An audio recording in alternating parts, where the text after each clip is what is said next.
우리 애가 벽을 다 사진으로 발라버리고 그 음악만 들으니까 아빠는 한국 영화를 찾기 시작하고 엄마는 한국 소설을 읽기 시작하고 뭐 언니는 한국 음식을 만들기 시작하고 뭐 오빠는 한국 게임 애니메이션을 찾기 시작하고 문화는 그런 식으로 자기도 모르게 슥 젖어들었는데 새로운 매력을 발견하게 되고 궁금해서 또 조금 더 보는 중에 더 재미난 것들을 발견하게 되고 그걸 또 같이 즐기기 시작하고 뭐 이렇게 확산되는 거죠.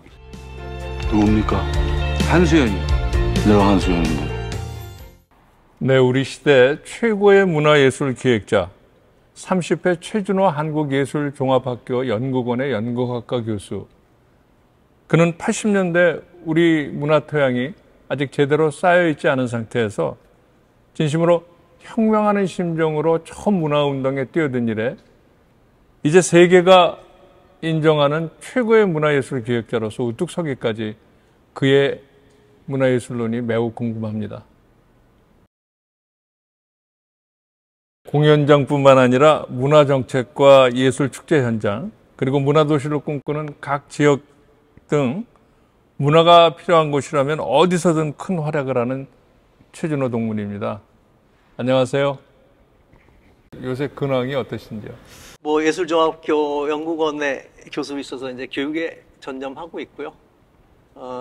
또 제가 해오던 일이 주로 축제, 예술 축제에 관련하는 일이라 여러 축제들을 다니고 있습니다. 그리고 지역에서 이제 문화도시를 만들어 가려면 힘들기 때문에 다니면서 강의도 하고 교육도 하고 또 서울 시내 한 500개 정도의 중고등학교에 연극, 뮤지컬, 영화를 정규 수업의 일부분으로 들어가서 하는 일을 총감독을 하고 있습니다. 올 가을에는 이제 멕시코 세르반티노 축제라는 큰 축제가 있는데 거기 한국 주빈국이 돼서 제가 지금 총감독으로서 그 일을 준비하고 있는 게 지금 제일 바쁘게 돌아가는 일입니다.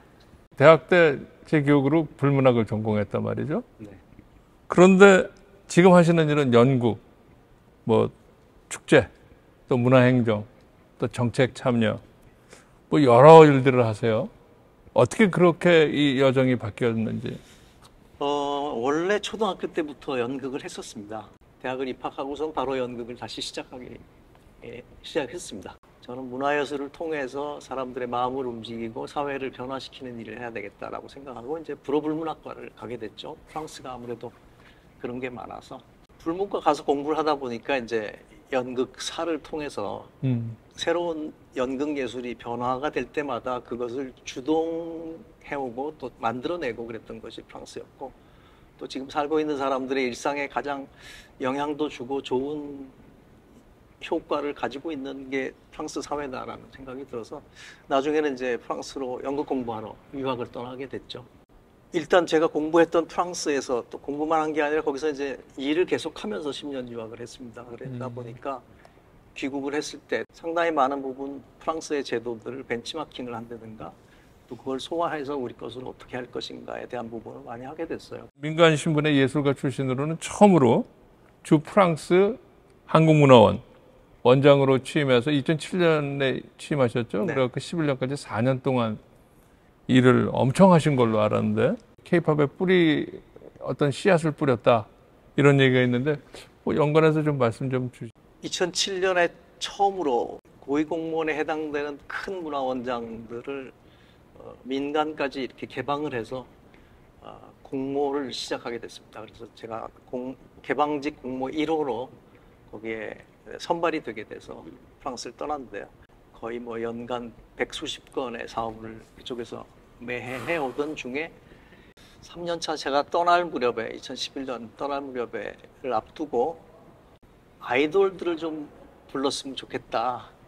그래서 제가 제자들 중에 또 유명한 배우들이 많기 때문에 뭐 그쪽을 생각을 하다가 K-팝을 기획을 하게 됐습니다. 한 7개월 걸렸었는데 여러 연예 기획사들 중에서 누구하고 할 것인가를 망설이다가 사실은 그 전해 SM 엔터테인먼트가 저를 도와서 한국문화 특집 다큐멘터리를 만드는 일을 도와줬었습니다. SM 타운 콘서트를 하게 됐는데 타운 콘서트를 한 거는 충분히 SM에서 결정한 거죠. 저는 이제 몇 팀을 데리고 콘서트를 하려고 했는데 그야말로 엄청난 반향을 일으켜서 한 15분 만에 첫 공연이 매진이 돼버렸습니다. 방법은 이제 2회 공연을 만드는 방법밖에 없겠다 해서 이제 대표를 불러서 플래시몹을 하자. 루브르 앞에서 플래시몹을 하고 지방도시에서 플래시몹을 하고 나는 특파원들을 다 불러서 취재를 시킬 테니까 2회 공연을 만드는 일은 내가 할 수 있는 것이 아니라 SM에서 해야 된다. 그렇게 해서 일단은 플래시몹을 하는데 매번 놀라움의 연속이었습니다. 그러니까 평소에 제가 번개팅을 해서 우리 아이돌이나 유명 배우가 오면 에펠탑 앞에서 번개팅을 통해서 만나면 한 3, 40명 모였거든요. 그럼 사인회하고 잘 놀았는데 그 생각을 하고 시작을 했는데 한 350명 정도가 몰린 거예요. 그러다 보니까 이제 뉴스에 이렇게 터지게 됐는데 물론 그 부분도 다 연출을 했죠. 하여튼 뭐 레이디 가가의 공항 환송을 또 넘어서는 공항에서 우리가 깜짝 놀라게 해주자라고 했는데 거기도 한 3, 400명 모일 줄 알았더니 뭐 거의 2,000명 가까이가 모여서 공항이 마비돼서 소방돼서 연락 오고 난리가 나는 그런 상황이 벌어졌습니다. 그러니까 SM이 작정을 하고 이 정도 되면 우리 소속 스타들을 다 불러서 공연을 해야 되겠다 해서 이제 타운 콘서트가 돼버린 거죠. 제가 가장 희열을 느낀 순간은 K-팝 공연장이었습니다. 사실 80년대를 프랑스에서 보냈기 때문에 대한민국이 어디에 있는지 뭐 한국이라는 나라 자체에 대해서도 전혀 모르던 사람들 밖에 없었는데 객석에 모인 7,000명이 한국말을 하면서 노래를 따라 부르고 또 반응을 하고 하는 그런 현장에서 사실은 3, 40년 된 교민들하고 저는 같이 붙잡고 울었습니다. 한 번 울고 만 게 아니라 계속 울었습니다. 그 감격이라는 거는 정말 예술을 통해서, 문화를 통해서 우리를 알게 됐고 우리를 받아들이기 시작했다라는 기쁨이 정말 말로 표현할 수가 없었습니다. 문화는 그런 식으로 자기도 모르게 슥 젖어들었는데 새로운 매력을 발견하게 되고 궁금해서 또 조금 더 보는 중에 더 재미난 것들을 발견하게 되고 그걸 또 같이 즐기기 시작하고 뭐 이렇게 확산되는 거죠. 아무나 받을 수 없는 훈장을 그 레지옹 도네르를 비롯해서 이제 세 개를 받으셨는데 프랑스와의 그런 오래된 교류라든가 이런 걸 통해서 아마 그러지 않았을까 싶어요. 본인의 프랑스 선택과 그런 그 결과물이 어떻게 얻어졌는지 궁금합니다. 저도 뭐 레지옹 도네르를 받게 돼서 굉장히 영광으로 생각을 하고 있습니다. 책임감도 사실 무겁고요. 뭐 한 30년 동안 꾸준히 일을 해왔는데 참 재미있는 결과죠. 그러니까 주로는 프랑스 사회의 한국 문화예술을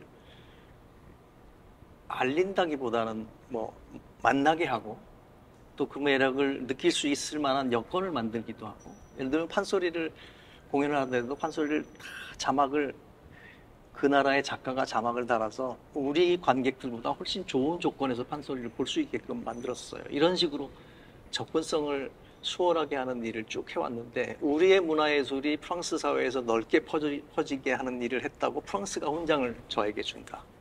사실 우리나라가 먼저 줬어야 됐는데. 우리도 주고자 하는 의도는 있었습니다. 90년대 초반부터 제가 귀국하고 나서부터는 프랑스의 예술들이 우리 예술 현장에서 많이 소화되고 관객들을 만날 수 있는 기회들을 꾸준히 열었었습니다. 그런 과정을 하다가 보니까 어떻게 운이 좋은 거죠, 뭐. 백범킹구 선생님이 뭐라고 말씀하셨냐면 우리나라가 부강한 나라가 되기보다는 문화가 있는 아주 아름다운 나라가 되면 좋겠다. 우리 최준호 교수께는 문화란 건 무엇인지 또 문화가 가지는 힘은 무엇인지 우리 문화는 그러면 특징이 뭐고 힘이 어디에 있는지 궁금합니다. 미래 비전을 그 나라를 뺏긴 그 시기에 던지셨다는 데 의미가 있는데요. 문화와 연결해서 말씀을 드리면 아마 굉장히 아름답고 멋있는 말인데 그게 도대체 뭐지? 라고 생각하는 경우가 더 많을 겁니다. 그 말씀이. 사실은 경제라는 것이, 군사력이라는 것이, 정치라는 것이 전 세계를 다 쪼가리를 냈단 말이에요. 다 진영으로 나누고 쪼개놓고 나라 이름을 붙여서 서로 나눠놓고 키재기를 하고 있는 상황이고, 뭐 이런 것들을 넘어서는 무엇은 이 세상에 존재하는가라고 했을 때 문화라는 겁니다. 그러니까 우리가 문화나 예술을 향유하고 감상할 때 나이가 많으면 못하고 나이가 어리면 할 수 있고, 뭐 여성이면 안 되고 남성이면 되고, 뭐 돈이 많은 계층이어야 되고, 뭐 권력이 있어야 되고, 이런 거 없잖아요. 그러니까 예술을 접할 때 누구나 접하는 그 향유하는 개인이 주인공입니다. 이 음악을 내가 어떻게 들었느냐가 중요하죠. 이 연극을 보고 내가 어떻게 느꼈고 그게 내 인생에 어떻게 좋은 영향을 미치느냐, 아니면 내 인생을 어떻게 새롭게 보느냐, 이게 중요한 거예요. 이해관계에 얽혀있는, 복잡하게 얽혀있는 이 세상에서 서로가 그것을 벗어나서 새로운 가치를 발견하게 하고 함께 사는 즐거움을 찾게 하고 서로 대화를 나눌 수 있고 이해하게 할 수 있는 건 뭔가, 그게 바로 예술이나 문화 속에 들어가 있다는 거죠. 그게 바로 문화가 가지고 있는 가장 큰 힘이네요. 그렇죠. 그렇게 되면, 김구 선생님한테로 돌아오면, 우리가 외국의 다른 문화를 받아들일 수 있는 힘이 있어요. 우리나라는 늘 그렇게 살아왔기 때문에. 그 문화를 받아들이고 또 우리 나름의 것으로 소화를 해서 우리 것으로 즐기면서 살고 있단 말이죠. 그래서 우리 삶 속에서 굉장히 중요한 역할을 해주고, 그래서 우리가 창조한 문화를 지금은 세계의 시민들이 좋아하고 있어요. 자, 그들과 함께 우리가 이제 새로운 문화를 세계에 만들기 시작하면 정말 우리 국민들은 품이 넓고 다 받아들일 수 있고 너그럽고 또 함께 뭔가를 해낼 수 있는 정말 성숙한 시민이 되는 거죠. 이게 아름다운 나라고 세계에서 둘도 없는 좋은 나라가 되는 거예요. 이제 한국 문화의 특징을 제가 말씀을 드리자면, 외국인들을 대상으로 제가 한국 문화에 대한 강의를 가끔씩 합니다. 한마디로 얘기하면 비빔밥 문화입니다. 비빔밥이라는 거는 사실은 다양한 재료들이 섞여서 새로운 걸 만들어내잖아요. 근데 외국의 많은 음식들은 각각의 재료들의 맛을 굉장히 중요하게 생각하기 때문에 섞는 일을 두려워합니다. 그렇죠. 근데 우리는 어떻게 섞느냐, 뭘 넣어서 섞느냐, 또 섞는 소스를 또 어떻게 만드느냐가 중요한데,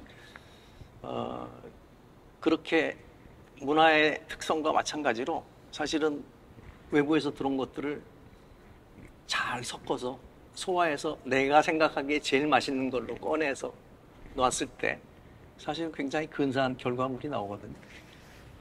그래서 큰 강점으로 비빔밥 하나로 저는 얘기할 수 있다고 생각하는데, 금모기를 하고 뭐 또 월드컵 할 때 시청 앞 광장에서 그 많은 사람들이 모여서 응원을 하고, 그때 굉장히 경제적으로 또 나라가 어려운 상황이었어요. 그렇지. 근데 그런 문화의 힘으로 사실은 함께 살고 우리가 같이 어울려서 뭔가를 하면 해낼 수 있다는 자신감을 얻었는데, 사실은 그게 우리 민족이 가지고 있고 우리 사회가 가지고 있는 그런 문화적인 힘의 원동력입니다. 그러니까 코로나도 역시 마찬가지로 이 시기에 서로 어려움을 알고 도와주고 조심하고 같이 겪어나가는 힘. 그래서 대한민국 사회가 인정받고 있는 거죠, 지금 국제사회에서. 최근에 올해 그 문화예술의 시대, 세계 무대를 열다라는 책을 출간하셨어요. 국제문화 교류라는 게 필요한가라고 하는 것을 주 논점으로 잡았는데요. 왜 국제문화 교류를 해야 하는지, 또 어떻게 하는 게 좋은 건지. 문화 교류라는 것이 사건이 일어나고 나면 다 없어집니다. 그래서 그것이 실제로 얼마나 긴 기간 동안에 어떻게 준비가 되고 또 그것이 벌어지는 현장은 또 어떻고 그것이 또 어떤 새로운 것을 탄생시키는지에 대한 게 기록으로 남아있질 않아요. 그래서 이제 그것을 조금 남기고 싶은 생각이 있었고요. 또 가끔 혼동하는 게, 대한민국을 알리기 위해서, 홍보하기 위해서 뭐 문화 행사를 주로 합니다. 문화는 분명히 지식하고도 다르고 정보하고도 달라서 어디 가서 이렇게 전하는 내용이 아니에요. 이습이 맞듯이 우리가 쓱 들어와서 이렇게 쳤다가 보니까 굉장히 좋아지고, 그러던 중에 우리가 팝 음악이 우리 음악으로 바뀌어서 케이팝이 되고, 우리가 좋아하는 미술 음악이 다 서양에서 온 거지만 서양 거라고 생각 안 하잖아요. 우리 거라고 우리 문화가 됐죠. 그런 식이 돼서 국제문화 교류를 하는데 항상 보면 애국심 또는 국가 홍보, 뭐 무슨 마케팅 이런 걸 가지고 생각을 하는데 그게 앞서지 말아야 되겠다. 그래서 어떻게 그 나라 국민들이 자주 가는 문화예술 공간에서 어느 날 갑자기 새로운 메뉴가 생겼는데 그게 한국어여서 그걸 즐기다 보니까 또 다른 예술가, 또 다른 예술계로 확산되고 넓어지는지를 조금 실제를 통해서 드러내고 싶었던 게 있습니다. 또 다른 속셈 중에 하나는 우리가 국제사회에서의 대한민국 국민을 얘기하지만 사실은 이 안에 갇혀서 세계를 바라보는 경우가 많습니다. 우리 곁에 사는 가까운 외국인들이 어떤 말을 쓰고 어떤 문화를 좋아하고 그들의 문화가 뭔지 우리가 배우고 싶고 이런 일은 해본 적이 없어.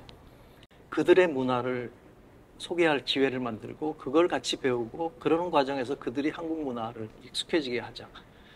이게 바로 국제문화 교류를 경험해보지 못해서 우리가 폐쇄적이 되고 다치는 그런 경우가 생기니까 사실은 국내에 있으면서도 국제문화 교류를 통해서 우리가 얼마만큼 품이 넓어지고 사람을 보는 여유가 생기고 세상을 다르게 볼 수 있는가, 뭐 이런 것들을 얘기하고 싶었어요. 문화예술을 대하는 우리 국민들은 마치 이것이 수출품인 것처럼, 또는 마치 국위선양을 잘하는 것처럼, 또는 우리가 우월하다라는 그런 조건으로 생각을 하는 경향이 있어요. 탓하고 싶지는 않아요. 왜냐하면 우리 삶이 그랬기 때문에. 우리 삶이 문화적인 삶으로 서로 어울리고 행복해지고 또 즐거움을 나누고 또 서로 보듬어주고 하는 일들이 없었기 때문에 눈앞에 보이는 것들은 경제적인 것으로 보이거나 우월한 것으로 보이거나 그렇습니다. 그래서 저는 뭐 해결될 것이라고 보는 게 우리 삶 자체가 이제 조금 더 문화적인 활동도 하고 뭐 예술도 배우기도 하고 또 예술가들도 가깝게 느껴지고 하는 이런 일들이 벌어지고 또 전국에 많은 문화예술 전문 공간들이 있기 때문에 이런 공간들이 재구실을 할 때, 일상에서 재구실을 할 때 그때는 이런 것들이 없어지리라고 생각합니다. 사실 좀 쉽지는 않은 답변이실 텐데 가장 기억에 남는 특별한 작품은 무엇인지 좀 궁금합니다. 2015년, 16년에 양국 수교 130주년을 기념해서 한불 상호교류회라는 걸 만들었습니다. 그때 프랑스에서 한국의 해를 제일 먼저 시작을 하면서 종묘제례악을 공연했습니다. Il semblait extrêmement important de pouvoir présenter la compagnie qui finalement montre et pour la première fois 사실은 느리고 재미없고 변화도 없고 다이나믹하지도 않고 그래서 지금 한국적이지 않은 거라는 반대가 또 있었는데 과감하게 했습니다. 이유는 종묘제락을 우리가 보러 갔을 때 알지 못하는 것들을 다 자막으로 넣어드렸어요. 그 당시 대를 이어서 조선 왕조들이 어떤 철학을 가지고 어떤 애민 정신을 가지고 살았는지, 또 당시 동아시아 역사 속에서 이들이 어떤 태도를 취하고 어떻게 교류를 하고 살았는지, 또 정치라는 것이 당시에는 어떤 방식으로 이루어졌는지 등등이 사실은 제례 안에 다 들어있거든요. 말하자면 프랑스의 관객이 훨씬 더 우리 관중보다도 많은 것들을 얻을 수 있는 공연을 가져갔습니다. 공연이 끝났을 때 저도 뭐 걱정은 했습니다. 이 작품을 어떻게 볼까라는 걱정을 했는데 끝났을 때 제가 여러 사람에게 들은 얘기는 역사적으로 굉장히 어려운 일들을 많이 겪고 뭐 정말 힘들게 살았는데 이렇게 훌륭한 예술을 지금까지 보존해서 잘 지켜준 대한민국과 국민들에게 감사드린다라는 얘기, 정말 당신들이 존경스럽다라는 얘기를 했습니다. 우리가 경제력이 아무리 높아져도, 군사력이 아무리 뛰어나도, 정치적으로 아무리 좋아져도 세계로부터 부러움을 살 수는 있지만 존경받을 수는 없다고 생각합니다.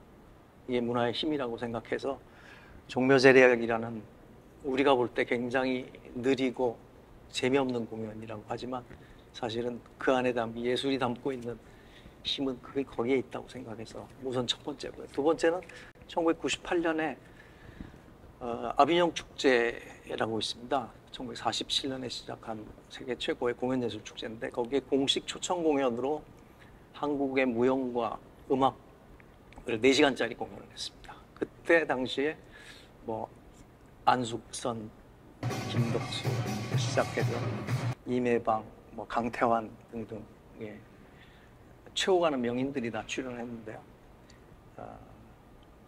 말하자면 세계 최고가는 축제의 공식 프로그램의 하이라이트로 들어감으로 해서 3년 걸렸습니다, 준비가.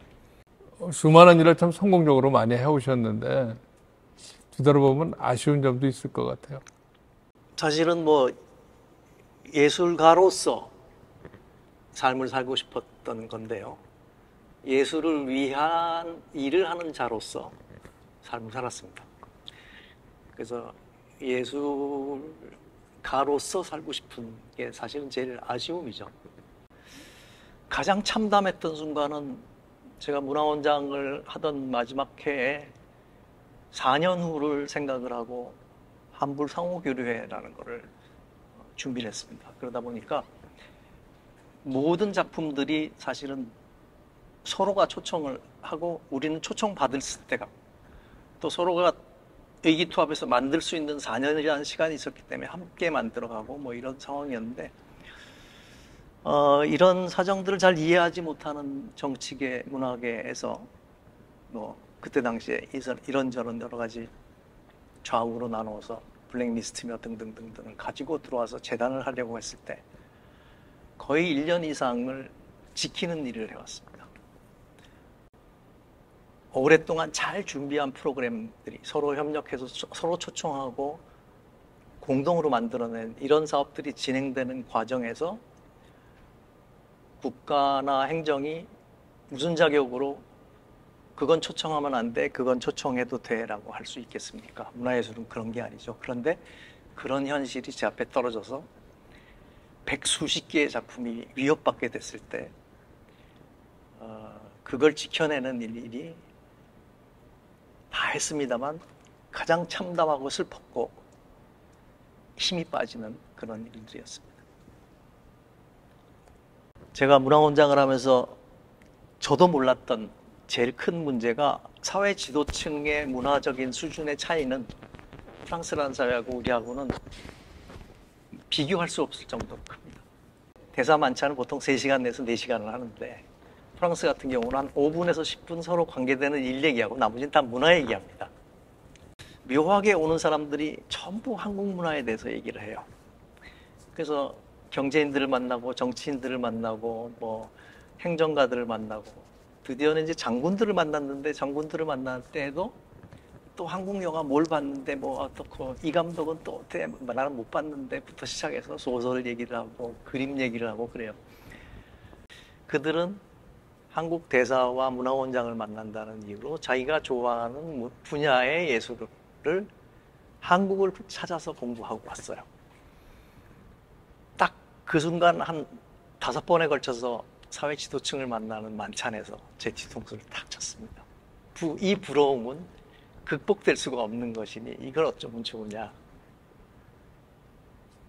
그러다가 보니까 이제 기사도 이렇게 보시면 더 좋아요. 우리 작품들이 해외에 나가서 굉장히 좋은 성과를 올리는 작품들이 그 지역에서도 기사가 좋은 기사가 납니다. 그 기사와 한국 기자들이 쓴 기사는 완전히 달라요. 국위 선양을 했다는가 뭐 우리도 뭐 문화 선진국임을 과시했다든가 뭐 이런 얘기인데 그거는 작품을 대하는데 전혀 필요하지 않은 언급이거든요. 깨부책 학당에 출연하시는 우리 선후배님들한테 공통으로 드리는 질문입니다. 네네.